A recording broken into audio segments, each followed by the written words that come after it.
అస్మద్గురుభ్యో నమః.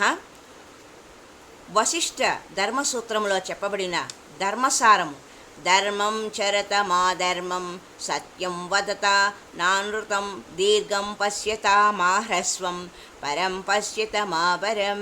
ధర్మమును ఆచరించుము, అధర్మము ఆచరించకు, సత్యము పలుకుము, అసత్యము పలుకవద్దు, దీర్ఘముగా చూడుము, సంకుచిత దృష్టితో చూడకు, పరమును చూడు, ఇహమును చూడకు.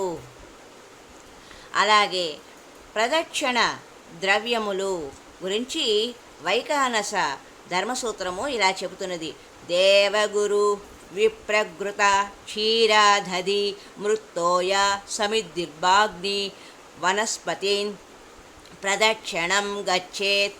దేవతలను, గురువులను, విప్రులను, నేతిని, క్షీరమును, దదిని, వల్మీకాది మృత్తును, నద్యాది జలాశయమును, సమిధలను, కుశాది ధర్మలను, అగ్నిని, అశ్వత్థాది వృక్ష విశేషమును గుర్చి ప్రదక్షిణము ఆచరించవలయును. అలాగే వైఖానస ధర్మసూత్రము: స్నాతక రాజగురు శ్రేష్ఠ రోగిబార బృదంతర్వతీర్నారీ పందాదేయ.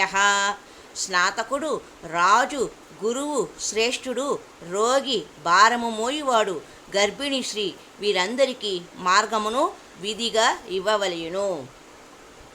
వైఖానస ధర్మసూత్రము చెప్పిన మరి ఒక వాక్యము: వాతార్క రశ్మిభిః పందాన శుద్ధ్యంతి. సూర్యకిరణములతో కూడిన వాయుస్పర్శతో మార్గములు శుద్ధి కాగలవు. హరి ఓం తత్సత్.